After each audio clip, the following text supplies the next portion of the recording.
Hey everyone, it's Chris again. Excited to tell you about Blocked and Loaded 2, the new game that I'm working on. For all the people that haven't been able to watch the streams, you can check those out at twitch.tv/Marco_wins and also on my YouTube channel, which you're watching right now. Check out the Discord in the links below and my Twitter chat, whatever you want to use to get a hold of me and tell me about what you think about the games that I'm working on. Good or bad, always happy to read them. And believe it or not, a lot of the things that people suggest end up in the game. Okay, now let's talk about what's in Blocked and Loaded 2. So at the top left, you can see there's a player name, a little live feed of the person's character, and their health bar. At the bottom, we have a hotbar, 1 through 0.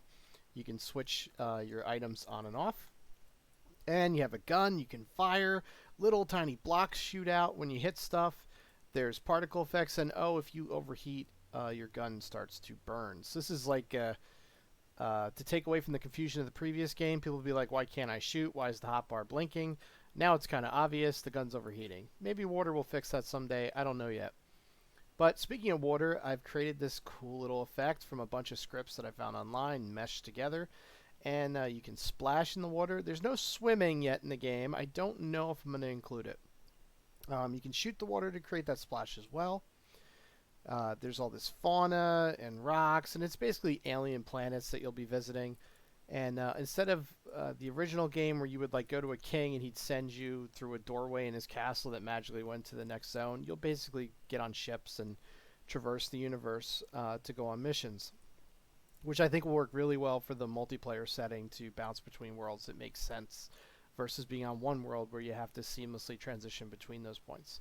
So anyway, I think that'll work really well. Let's look at our character. Trying to stick to the original retro feel of the character, not getting too crazy with the model. I've gone through several iterations of this character where he was more advanced, more not pixels, more triangles, more polys. But I'm starting to like this look. I think it looks like fun and homey, especially to people who played the original game. It can't be too different. That was actually one of the chief complaints about the original model. So I'm just going to push a hotkey to get some items. You can move the items in your inventory. You can put them on your hotbar if applicable.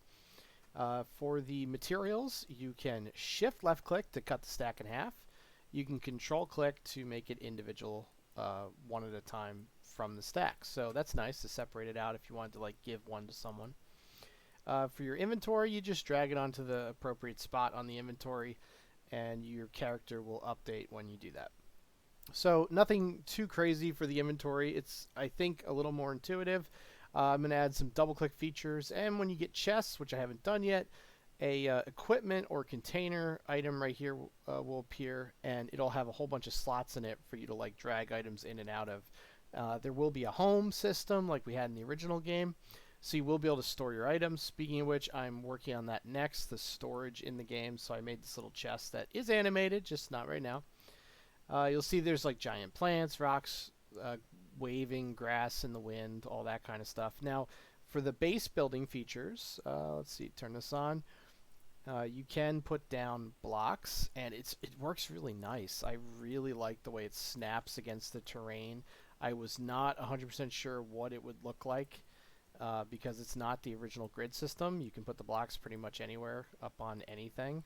So when you're at your house, it gets kind of crazy. But I also added, get this, slopes. So now you can get up on a slope and you'll be able to add those to your home as well. So that's pretty cool. And they'll be out in the world for you to traverse. So we have slopes working, which is kind of neat. You can also delete the blocks. Little like red icon appears over them. This all works pretty well. I actually was able to do this in about an hour and a half. I was really surprised. For me, that is super fast. So anyway, guys, that's what we have for Blocked and Loaded 2. Let me know in the comments what you think. Be sure to follow me. And the best way probably to get in touch with me is actually the Discord. So be sure to jump in there if you can. All right, guys.